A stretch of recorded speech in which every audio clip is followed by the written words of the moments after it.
मैं अभी राजभवन से वापस आया हूं। माननीय लेफ्टिनेंट गवर्नर साहब से मेरी मुलाकात हुई।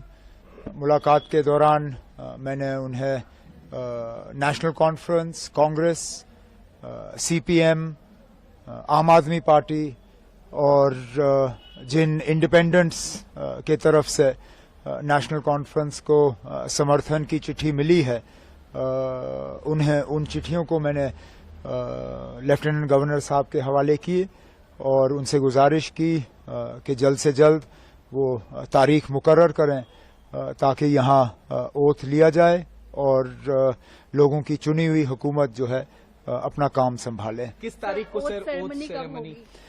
अब ये लंबा सिलसिला रहेगा क्योंकि ऐसा नहीं है कि एक इलेक्टेड गवर्नमेंट को दूसरे इलेक्टेड गवर्नमेंट का जो है में तब्दील होगा। सेंट्रल रूल है, यूनियन टेरिटरी है और गवर्नर साहब को एक अपने कागज तैयार करके पहले राष्ट्रपति भवन भेजने हैं। राष्ट्रपति भवन से वो फिर होम मिनिस्ट्री में जाते हैं। होम मिनिस्ट्री अपना उसमें प्रोसीजर करके वो जो उनको अपनी कागजी कार्रवाई करनी होती है वो सारा करके वापस आ जाता है। तो फिलहाल हमें ये कहा गया है कि इसमें 2-3 दिन तो लग ही जाएंगे। तो अगले हफ्ते ट्यूसडे वेंसडे से पहले मुझे उम्मीद नहीं है।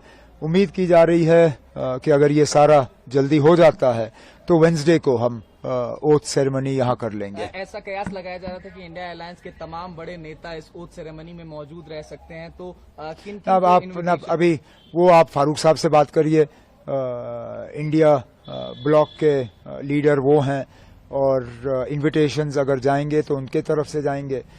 मुझे जिनको इनवाइट करना होगा वो अपने तरफ से मैं कल बैठ के उन्हें जो है दावत दूंगा। लेकिन फिलहाल तो अब ओथ की तैयारी हो रही है। सर, आज कांग्रेस लीडर्स भी मिलने आए थे, तो क्या कोई डिमांड्स या कुछ नहीं? उन्होंने अब डिस्कशंस तो हमारी रहती हैं, हम मिलके हुकूमत बना रहे हैं। उनका जो है लेटर ऑफ सपोर्ट हमें हासिल हुआ है और उन्होंने आज अपनी बैठक की। उनकी अपनी बैठक में उन्होंने अपने हाईकमांड को इजाजत दी कि वो सीएलपी का जो है फैसला करें, सीएलपी लीडर का फैसला करें। तो हमने जो अपनी अंदरूनी बातें करनी थी वो हमने की। सर, काफी इंडिपेंडेंट कैंडिडेट्स भी अब ज्वाइन इन कर रहे हैं एनसीए ने देखा पिछले कुछ दिनों में, तो क्या स्पेकुलेशन है कि और जो बाकी हैं वो भी ज्वाइन करेंगे, ऐसा कुछ? न, ऐसी बात नहीं है।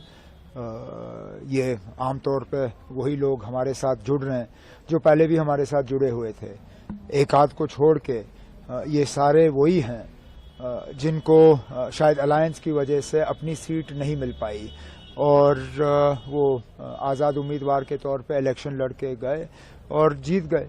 अब वो अपने नेशनल कॉन्फ्रेंस के साथ में वापस आना चाहते हैं और एक आध ऐसा है जो नेशनल कॉन्फ्रेंस में रह के हमारे साथ एक नया रिश्ता कायम करना चाहता है, जिसकी हमने सराहना की, जिसको हमने वेलकम किया और इन्हें लोगों के वोट हासिल हुए क्योंकि लोगों की उम्मीदें हैं कि उनके इलाकों में काम होंगे और मेरा फर्ज बनता है कि उनके मैं जो है हाथ पकड़ के उनके इलाकों में उनकी मदद करूं। सर, एक आखिरी सवाल।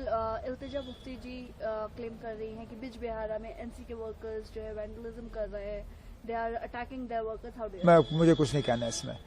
ये अब अगर किसी तरह का सबूत है तो वो पेश करें। जिनके खिलाफ इल्जाम लगे हैं वो तो उनके खिलाफ अब केस करने के लिए तैयार हैं, डेफेमेशन के। अब ये अदालत को फैसला करने दीजिए कौन सही है कौन गलत। सर, जम्मू डिवीजन के इग्नोरेंस का एक बड़ा आरोप लगा। कोई इग्नोरेंस नहीं है ना, कोई